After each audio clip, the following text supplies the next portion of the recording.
Futures Academy in Victoria is a different kind of school. We use the individually designed educational achievement plan to build a program for your child based on their needs, strengths, and struggles. If your child has had trouble in public school, perhaps developed anxiety or fallen behind in grade levels and achievement, give us a call. Our number is 361-433-0322. You can also check us out on the web at futuresacademyvic.com. I look forward to hearing from you. Another one of today's sponsors is Innovative Dream Restorations. They are locally owned and operated in the Victoria area. For questions about your next home renovation, give Mr. Olguin a call at 361-564-6572.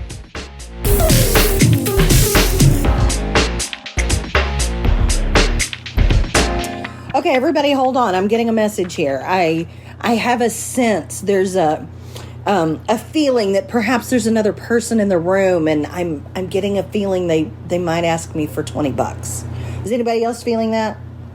No? Just me? Okay. Well, maybe if you're psychic or have other intuitive gifts, you already know that it's my son that's in the room with us today, and he's going to join Cheyenne and me for our podcast today on intuition.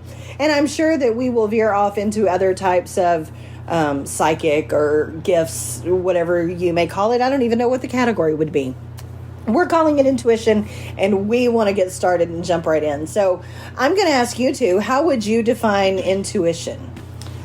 Well, I defined intuition on ChatGPT, since you're into AI lately. Yes, that's a good place to start. Intuition is the ability to understand or know something immediately without the need for conscious reasoning. It is often described as a gut feeling or an instinctual response that arises quickly and effortlessly, guiding decisions or insights without the person being fully aware of the underlying processes. Intuition draws from accumulated experiences, knowledge, and subconscious processing, enabling quick judgments in complex or uncertain situations. Okay, the teacher in me wants to break that down a piece at a time. Yeah. So what is the first chunk of that? Read it again. Intuition is the ability to understand or know something immediately without conscious reasoning, often described as a gut feeling, an instinct response. Okay, pause there. I think most people would agree with that much. Yeah, the gut feeling was perfect. No matter what kind of religious language you wrap it in or anything else, I think we could all agree that intuition would be defined as knowing something you don't have any reason to know. Yeah. Mm-hmm. Wherever that comes from. Okay, what is the next part of that?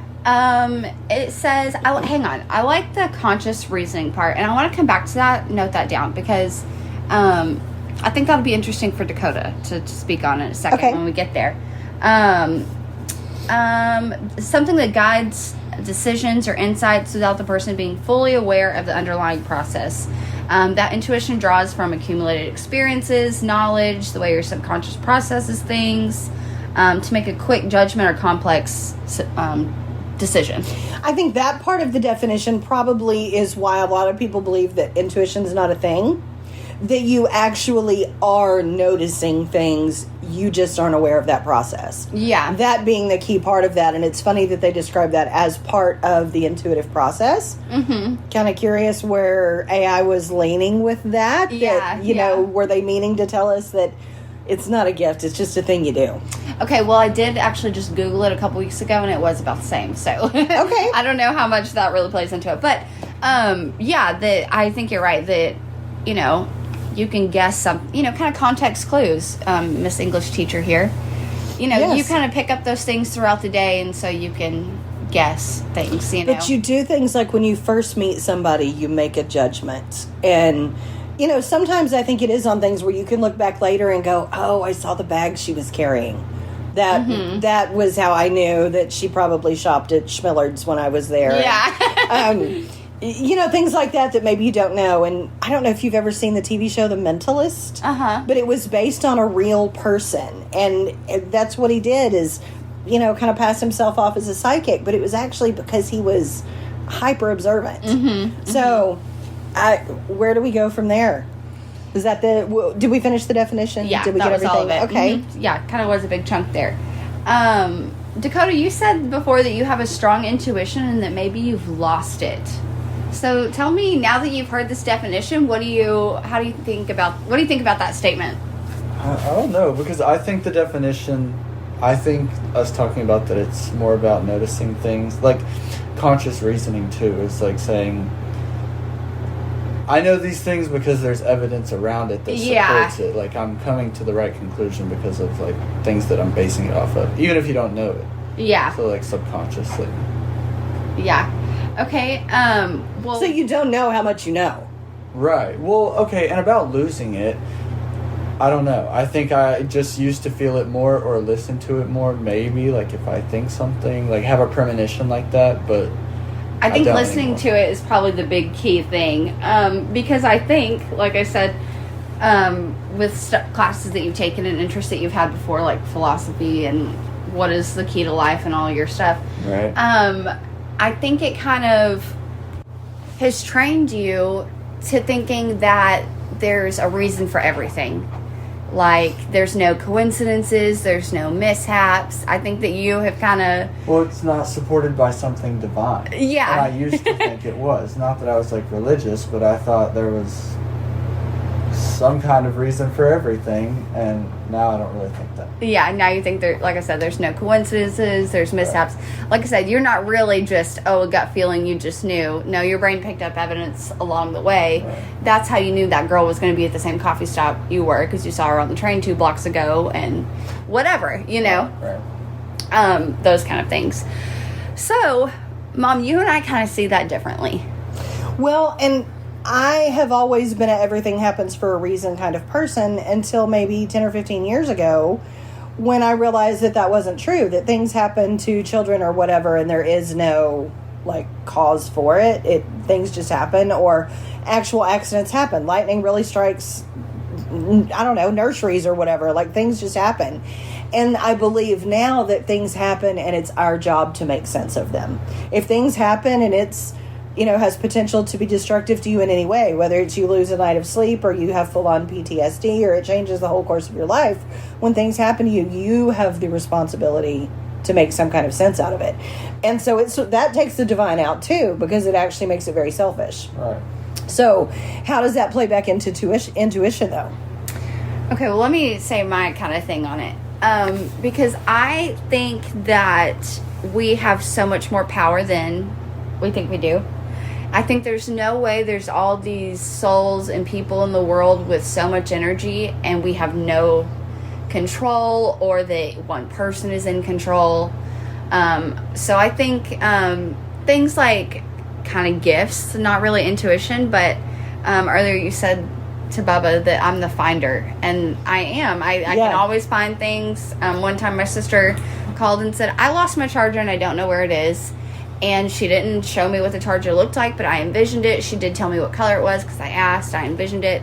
And I literally told her exactly where it was. It was plugged in. It's at your friend's house next door, and I bet it's in the living room. And she went over there, and there it was, right there next to the couch where she had been all night. And I didn't know any of this. I haven't talked to my sister in 2 weeks. So... There was another time, same question from your sister, probably because it worked the first time. She was living in New Jersey at the time, and you were in Texas, so that's how long ago this was. And you said it's somewhere dark that it's not supposed to be right now, and it was still in her car. Oh, yeah. And it was after dark, and when you said somewhere dark it's not supposed to be, she was like, where's it dark? Outside, and that triggered her memory. So if she had the ability to search her own intuitive gifts, would she have needed to call you? Or would she have felt like something told her it was outside, when in fact what told her was her brain and it was a memory? But, I mean, there's no conscious reasoning for that. There's no evidence. I literally had no idea what she'd been up to that night. First time I'd talked to her in weeks, and she called me and said, I can't find my charger. So, I mean, I had no evidence of where that is. But the way I explain it is I literally just, like, search for it. I've made the joke before about the movie Halloween Town, where the lost things go. Yes. You know what I'm talking about, Dakota? Right, yeah. I feel like that place exists, and I feel like I can just go, is it there? Let me find that. And, I don't know, I feel like my energy literally goes out and looks for it. I don't know how else to explain that. Dakota, how do you use your intuition? How does it happen? Is it something you control? Tell us about it. Wait, I want to ask you, like, that's actually my question, is, like, do you think that you can control it? Like, do you think that you can turn it on and off, or like, use it when you need it? I think I can use it when I need it if I, like, practice and work on it. Which is what? Looks like what? Meditation sometimes, really just listening to it, because another thing that I do is I can tell people the gender of their baby. Twice before I've gone to a bar and a girl was pregnant, same bar, same girl, same pregnancy, or different pregnancies, but literally guessed the gender of her baby and she already had names picked out, and I guessed the letter that she was going to name the baby, which, okay, there's only 26 letters, so I mean, like, I got super, super lucky, whatever, if you want to justify it or whatever. Yeah. But I don't know, that's just like a kind of another energy that I can feel very strongly. But I've been wrong, and it's because I second guess myself, and that's something that Mom has told me before, like, okay, hang on, you need to figure out why you second guess yourself and make it stop. So I think in a way I can control it. But also lately we've been talking about summoning people. Because multiple times lately... I would like to clarify that we're referring to summoning live people with the power of our brains, and there are no seances. There are no seances involved in the Knowles house, the Cashin house, or anywhere else. But, no, what I mean by that is multiple times lately, I've gone to call Caitlin, and she called me. As I'm literally about to click on her name. And the same day I did it to her once, I did it to you. I was just about to call you, and you texted me. And so I think that sometimes I'm really just like reaching for that person's energy to contact them. Right. And so something, I don't know, and maybe it's a connection that I have with you, have with Caitlin. Okay, I think part of it is law of statistics. Because you call me like 75 times a day. The chance that I am picking up the phone to text you is pretty good. Y'all remember what I said about that nursing home, though. However, Dakota calls me like every 6 months. And we inevitably have always had that. I was thinking the other day at 2 different houses that he and I've lived in since he's been driving. There were so many times when I would be like, I really thought Dakota would be home by now. He got off at 9 o'clock. It's 10:15. Where are you at? And I text you and you literally walk in the back door and like, I didn't know you were here. And of course, again, did I hear your truck and not realize I heard your truck? But I've done it so many times when you're not within hearing distance. I check your location and, oh, you're still at the grocery store. You didn't get off work or whatever. Or you're just down the street and haven't turned onto our street. Those are the ones that I'm like, okay, did I know he was coming? But again, you have that evidence that you knew he got off at 9 o'clock, or you knew he was probably at work today, or he was coming. I did some calculations in my brain, right? Yeah, exactly. Yeah, so. And if I started worrying an hour after Dakota gets off work, I bet if we did some tracking, we would find out that you normally are home within an hour before work. And so what they call mother's intuition is really just mother's knowledge. Yeah. So, okay, well, you're the only one without a kid. Now tell us, how does yours work? I don't know. I feel... Well, let me ask you this, Mom. Let me ask you about 2 famous stories in our house. Oh, no. One about Sheridan and the dog. Yes. In grandmother's yard. Yes. And another time about, or was it Grandma that saw Dakota on the porch? Grandma. So that's another example. Like, okay. What is that? Let's talk about both of those situations. So, first, tell the story about Sheridan. Okay, so the story about Sheridan, let me tell you, she has always been an animal lover, and not just like any kid. Like, she really had a gift for being able to learn breeds and learn details about them and know different species of animals. Today, she's instilled that in her daughter, and she herself is a dog groomer. She just has a gift with animals and has since she was a very small child. To that end, I told you that to tell you this, that we were at my parents' house one day. There had been what might have been a Rhodesian Ridgeback that had been wandering around. My parents live in the country. You don't get a lot of stray dogs out there. My dad had tried to approach it a couple of times. It was scary. It would run off. It was clearly not used to being around people. So Sheridan, about probably 3 years old, had gone outside to play, gone outside to look at my parents' actual dog that's their pet back in the yard or whatever, and had gone to pet the dog, and it turned and bit her. And so it bit her on the face. It took off running. We live out in the country, so there's no animal control. They called the sheriff's department. They came out. The best they could do was if we find him, we can trank him. We're going to have to find out if he's got rabies. And the only way to avoid getting the shots for your 3-year-old daughter is to find out if the dog's got rabies. So fast forward like 4 hours. We've been to the ER. We've gotten her nose and her lips stitched up. We're coming back home, and a couple of houses down the road, there's a bunch of people outside that I know must be looking for the dog. So I drop my daughter off. I come back.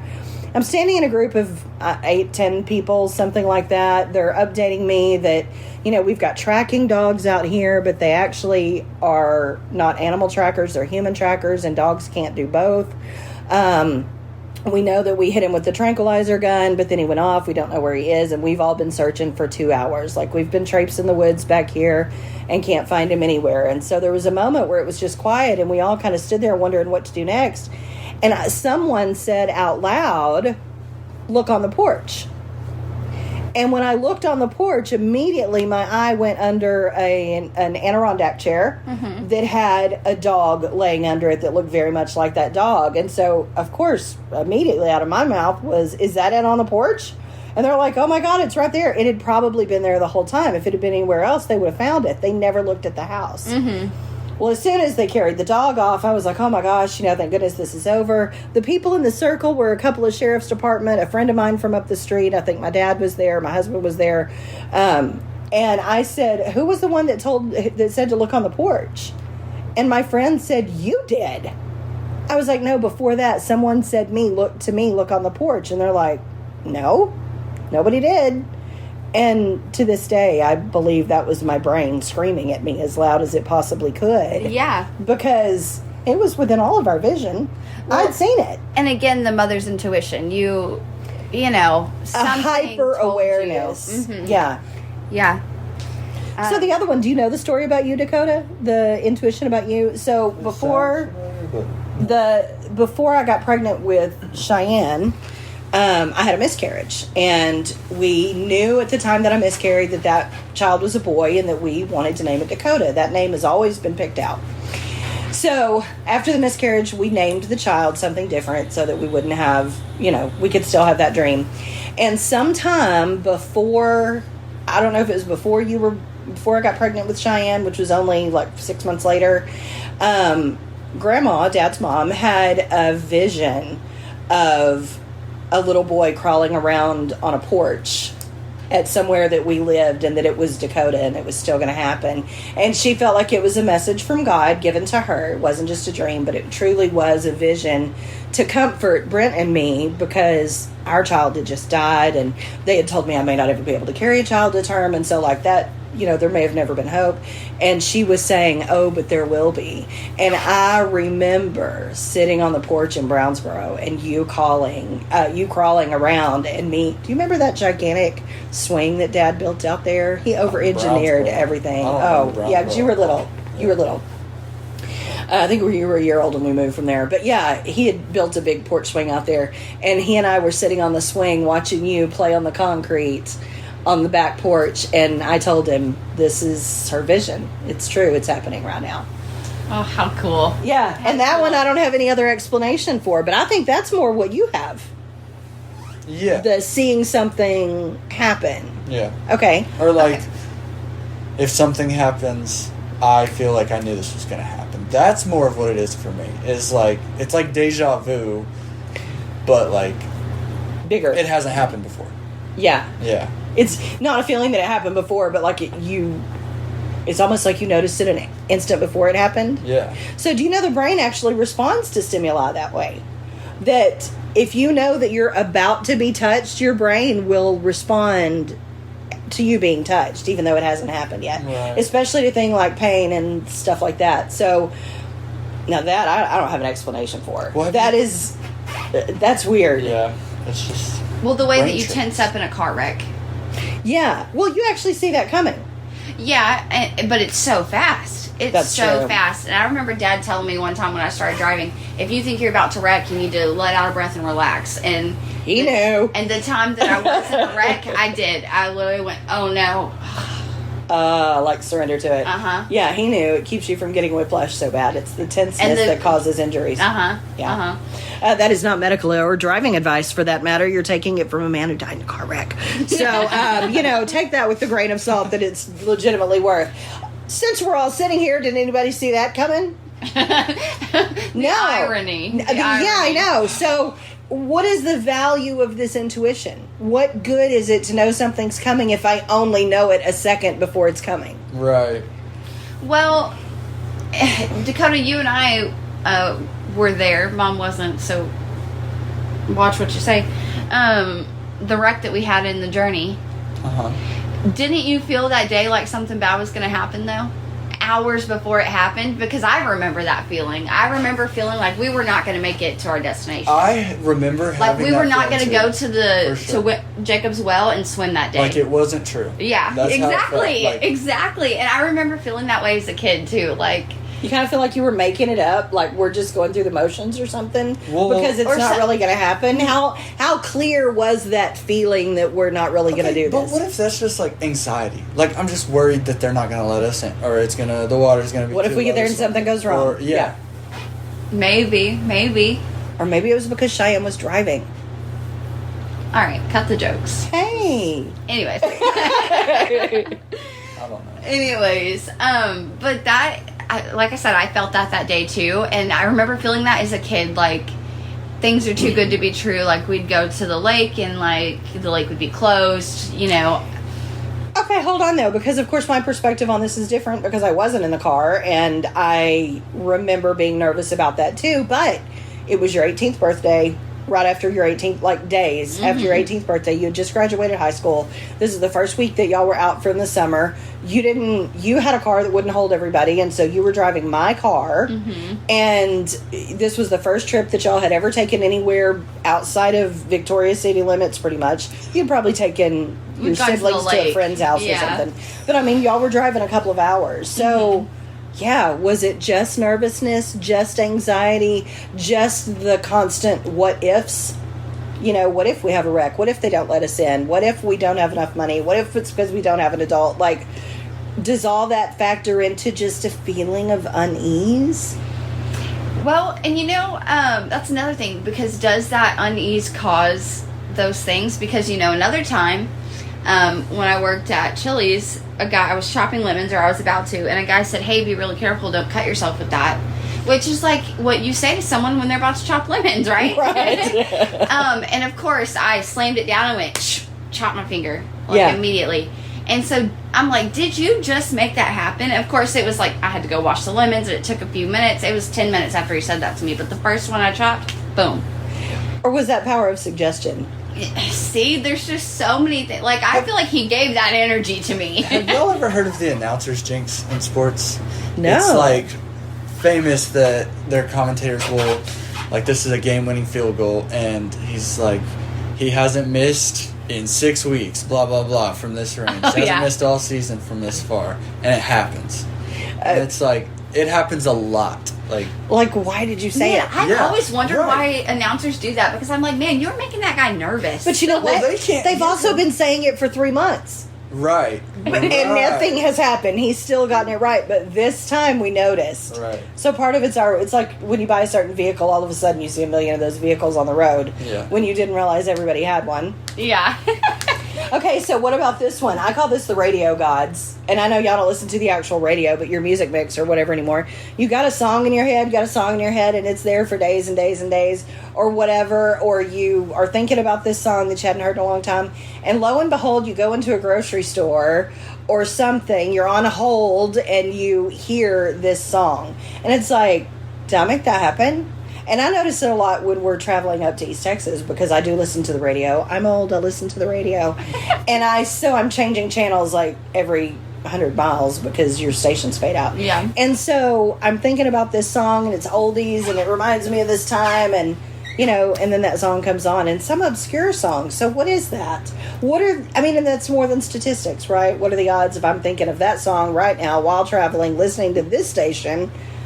Very interesting. See, and I don't do that, but I used to think I did something similar because I would hear one artist and then all of a sudden I'm hearing all the songs by that artist when I would listen to the radio. Now I know they're about to drop a new album or a new single or something, so they're playing all their old hits, you know. Now I know that. So I wonder, like I said, there's got to be some kind of coincidence like that too, you know. Because, you know, everything is also listening to us. Your old-fashioned radio isn't listening to you by now.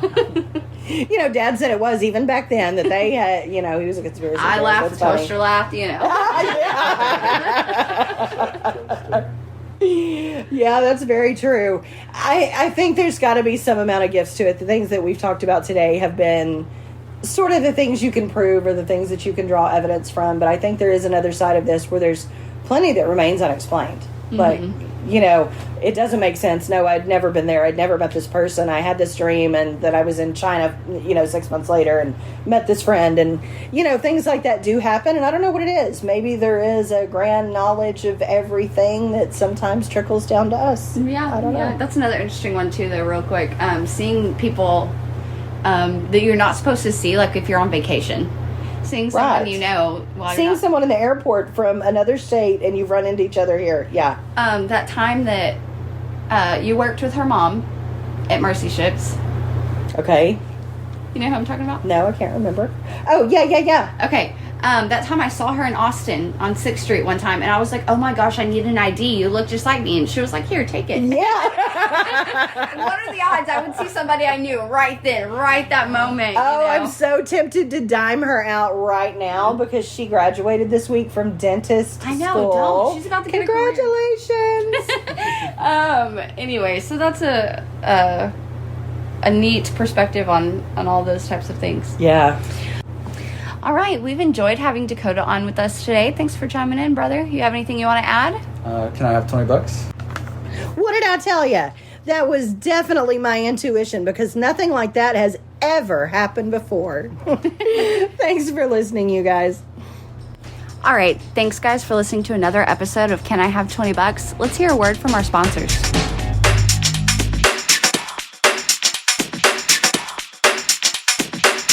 Today's episode is brought to you by Pilot Roofing. Whether you're looking to upgrade your roof or dealing with insurance, let their experienced team walk you through the process and be your advocate with the insurance company.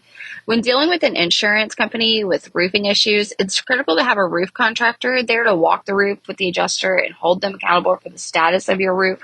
And you deserve to not have to worry about your asset. They are there to make sure that the process is smooth and simple. Call Roman at 361-571-7255 or visit their website at pilotroof.com and fill out an inquiry. While you're online, check out the amazing work that they've done on their Facebook page. At Pilot Roofing, the inspection is always free and the peace of mind is priceless. One of today's sponsors is a local business in my new community in the Central Texas area. Her name is Leslie Valadares. She's a solo practice lawyer who specializes in a variety of legal services, including family law, criminal law, business law, and estate planning, just to name a few. Since she is a solo practice lawyer, the best way to reach her is by text at 254-760-0879, or you can email her at leslie@lvlaw.us. Reach out to her and see if she can help you.